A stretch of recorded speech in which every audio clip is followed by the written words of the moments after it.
শেষ ট্রেন। রাত তখন প্রায় 10টা। ছোট শহরের শেষ ট্রেনটা ছাড়বে 10টা 10-এ। স্টেশনের প্ল্যাটফর্মটা প্রায় ফাঁকা। কেবল 2-3 জন যাত্রী বসে আছেন নিজেদের গন্তব্যের অপেক্ষায়। তাদের মধ্যেই একজন বৃদ্ধ, সাদাটে চুল, কাঁধে একটা পুরনো ঝোলা ব্যাগ। তার চোখে একরাশ চিন্তা, মুখে ক্লান্তির ছায়া। বৃদ্ধের নাম হরিপদ। আজ তার বাড়ি ফেরার কথা। বছর 20 আগে এই শহর ছেড়েছিলেন কাজের খোঁজে। কলকাতায় একটা ছোট চাকরি পেয়ে থেকে গিয়েছিলেন সেখানেই। সময়ের স্রোতে পরিবার, আত্মীয় স্বজন সবই হারিয়ে গেছে। একা হয়ে গেছেন হরিপদ। কিছুদিন আগেই এক চিঠি পেয়েছিলেন পুরনো এক প্রতিবেশীর কাছ থেকে। চিঠিতে লেখা ছিল, আপনার পুরনো বাড়ি এখনো অক্ষত, আপনাকে খুঁজে পায়নি কেউ। কেউ গেলে হয়তো চেনে না, কিন্তু গাছগুলো এখনো আপনাকে চেনে। কি চিঠিটা পড়ে বুকের ভেতর কেমন যেন হুহু করে উঠেছিল। আজ তাই তিনি ফিরছেন, শেষ ট্রেন ধরে, শেষ আশায়। ঘড়িতে 10টা বাজতেই দূর থেকে হুইসেল শোনা গেল। ট্রেন আসছে। বৃদ্ধ ধীরে ধীরে উঠে দাঁড়ালেন। ব্যাগটা শক্ত করে ধরলেন হাতে।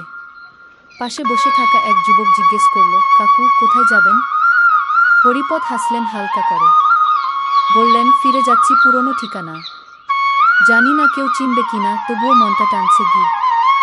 যুবকটা কিছুক্ষণ চুপ করে রইল, তারপর বলল, চিনবে। সময় অনেক কিছু পাল্টায়, কিন্তু মাটি ভুলে না। আপনি ফিরুন, ভালো লাগবে গি। ট্রেনটা থামল। হরিপদ উঠে পড়লেন শেষ কামরায়। জানালার পাশে বসে বাইরে তাকালেন। শহরের আলো ধীরে ধীরে মিলিয়ে গেল, বদলে এল শস্যভরা মাঠ, নারকেল গাছের সারি, দূরে নদীর রেখা। সব যেন চেনা, আবার অচেনা। হরিপদের মনে পড়ছিল ছোটবেলার দিনগুলো। দাদার সঙ্গে মাঠে দৌড়ানো, মার হাতের ভাত, বোনের হাসি। সব স্মৃতি যেন ট্রেনের সঙ্গে সঙ্গে ফিরে আসছিল। ট্রেনটা শেষমেশ থামু ছোট্ট সেই স্টেশনে। স্টেশনটা অনেক পাল্টে গেছে, কিন্তু প্ল্যাটফর্মের এক কোণে এখনো সেই পুরনো চা দোকানটা আছে, যেখানে বসে বিকেলে চা খেতেন বন্ধুদের সঙ্গে। স্টেশন থেকে বেরিয়ে হাঁটতে লাগলেন। রাত হলেও চাঁদের আলো, রাস্তা দেখা যাচ্ছিল।